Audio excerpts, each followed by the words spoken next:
سلام و درود خدمت دوستان. پرینتر 7030 برادر 3 کاره برامون اومده که مشتریمون گفته بودن اینو چند سالی گذاشته بودن کنار و استفاده نمی‌کردن. به شدت پرینتر توش خاک گرفته، کثیف شده، کارتریجش ریزش پیدا کرده، یونیت درام از بین رفته و بعد تستایی که ما گرفتیم متوجه شدیم که فیوزینگ دستگاه هم هاتش زخمی شده و وقتی چاپ میگیری یه لکه‌هایی روی برگه میاد. واسه تعمیر و جنرال سرویس دستگاه فرستادن پیشمون که مرتبش کنیم، دوباره بازیابیش کنیم، بتونن استفاده کنن. پرینترهای برادر پرینترهای بسیار خوبی هستن و معمولا اینا کاغذ کششون که به هیچ عنوان خراب نمیشه، معمولا کثیف میشه یا یه اختلالی پیش میاد که دیگه نمیتونه درست عمل کرده درستی داشته باشه و اینکه میتونید یا عوض کنید یا شارژ کنید. دستگاه خیلی قوی هستن، به این راحتی از پا در نمیان. فقط یه سری چیزای خاص داره که کارتریجاشون معمولا وقتی شارژ میشه شروع میکنه زمینه دادن، بستگی به اون مواد مصرفی داره که استفاده میکنن یا اون طریقه شارژ کردن یا ایراد حالا رو قطعات ریز رو کارتریج باشه یا مگنتش خراب باشه که این اشکالا پیش میاد. بیشتر زمینش به خاطر مواد مصرفی اون تونلی که استفاده میشه شارژ میشه کارتریج باعث میشه که زمینه بده. پرینترهای برادر همشون 2 تا کارتریج دارن، یعنی یه یونیت درام دارن که درام روش سوار و شارژر داره و یه دونه یونیت کارتریج دارن که توش مخزن تونر هستش، تونر داره و اون فقط تمام میشه. یونیت درامش زیاد لازم نیستش عوض بشه، حالا درام تکش هم هست میشه عوض کرد. این پرینتری هم که برای ما آوردن به شدت کثیفه، حالا ما جدا کردیم، تیکه تیکش کردیم که جنرال سرویس کنیم. البته برای تعمیر فیوزینگ پرینترهای برادر نیازی نیستش که تا این حد مثل اچ پی ها خورد بشه پرینتر، همه قطعات باز بشه، روش در پشتیش باز بشه کافیه، میتونید فیوزینگ رو در بیارید.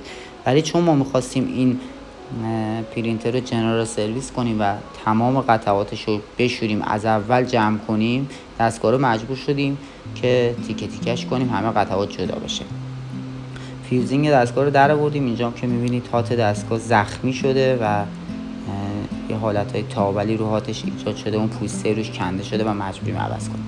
کانال منم میتونید داشته باشید. حالا یه خورده درگیری‌ها داشتیم، به زودی آموزش‌های خیلی زیادی در مورد پرینترها قرار بذاریم. عملکرد پرینترها چجوری به اختلال میخوره، چراغ‌های پرینترها چجوری ارور رو نشون میده یا دستگاه کپی. تمام ارور رو میذاریم تا اونجایی که بشه کاربرا بتونن راحت‌تر با پرینترها کار کنن و بدونن چه مشکلی برای پرینترها پیش اومده.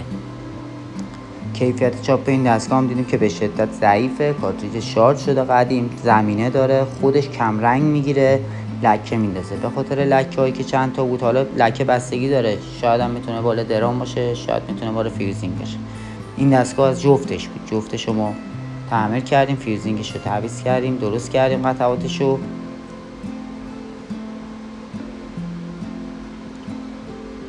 برادر دستگاه خیلی خوبی هن.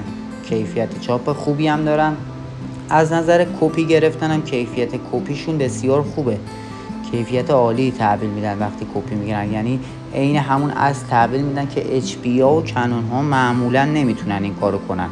اچ پی کنون یه خورده ضعیف‌تره نسبتا تو کپی گرفتن، مخصوصا تو رنگ‌های قرمز و آبی. وقتی شما یه برگه‌ای داشته باشید که رنگ قرمز یا آبی روش باشه با کیفیت کمتری کپی میگیره، ولی برادرها اینجوری نیستن، برادرها کاملا پررنگ واضح میتونن کپی بگیرن. دستگاه به شدت قویه، حالا یه خورده کمتره تو بازار کشور ما، کمتر رو بورس مثل اچ پی و کنون رو بورس نیستش که خریداری زیاد بشه قطعاتش بیشتر، ولی این برادرام قطعاتش همشون هستش و کار میکنن واقعا بدون دردسر. کانال منم حتما داشته باشید، اگه دوست داشتید لایک هم کنید، کامنت بدید، اگه سوالی چیزی هم داشتید میتونید تو کامنت ها ازم بپرسید، من حتما جواب میدم در مورد پرینتر رو بهتون.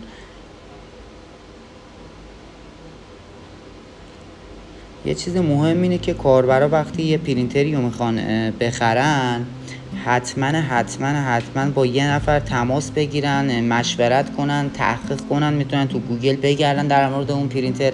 جدیدن پرینترهای اچ پی اومده تو بازار که قطعاتش نیستش، چیپاش نیستش، فرمتراشون نیستن. این پرینترها اگه به مشکل بخوره دیگه اصلا نمیشه تعمیرشون کرد و متاسفانه بعد بذاریدشون کنار. مخصوصا یه سری پرینترها هستن که اصلا کارتریجشون هم پیدا نمیشه. پس حتما موقع خرید پرینتر با تعمیرکارای پرینتر صحبت کنید، سوال کنید. ضرری نداره، هزینه‌ای هم نداره. امیدوارم خوشتون اومده باشه. اینم کیفیت چاپ نهایی ما.